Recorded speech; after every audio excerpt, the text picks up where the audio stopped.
Salut à tous. Nous avons vu dans la vidéo précédente que dans la phase finale de l'agenda des ténèbres, Jésus-Christ a été crucifié.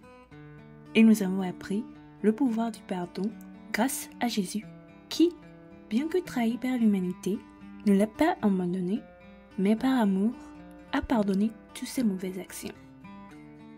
Aujourd'hui, nous allons continuer avec la crucifixion du Christ et découvrir qu'il n'est jamais trop tard pour se repentir et recevoir la vie éternelle tant qu'on est en vie.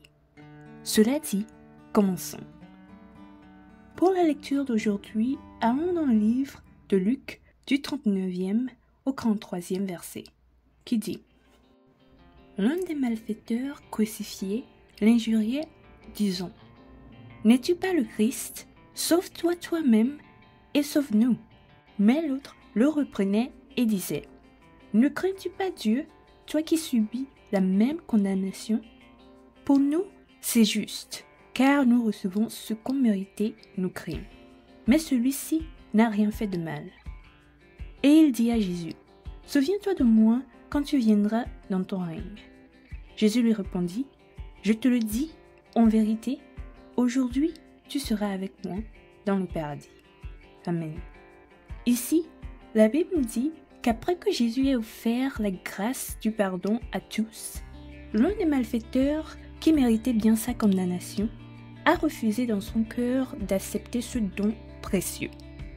À la place, il a décidé de permettre aux ténèbres de l'utiliser pour se moquer davantage de Jésus, méprisant ici cette grâce merveilleuse qui lui était offerte.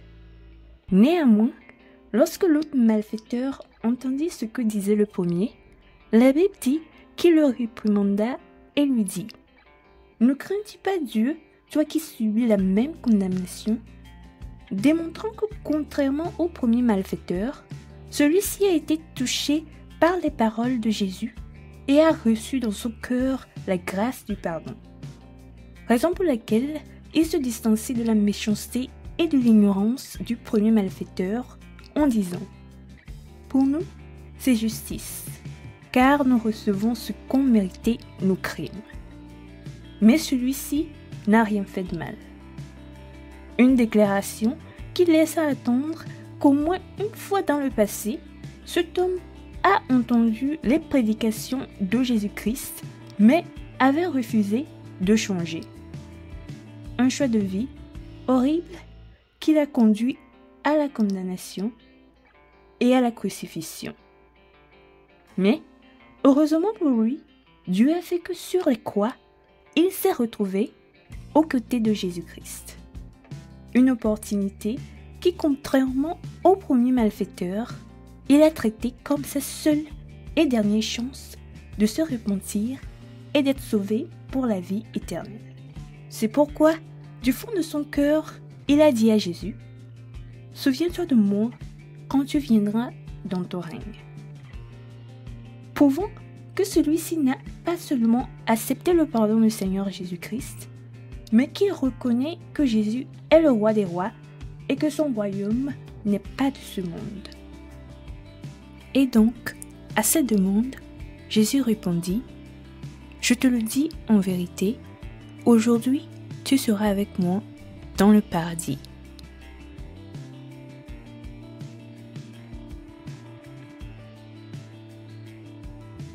Bien-aimés en Christ, il y a un paradis.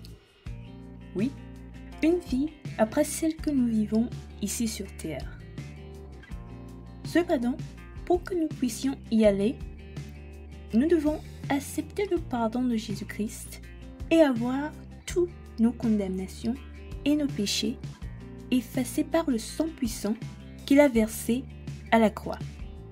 Si vous ne vous êtes pas encore repenti et n'avez pas encore donné votre vie à Christ, aujourd'hui, la grâce vous est donnée.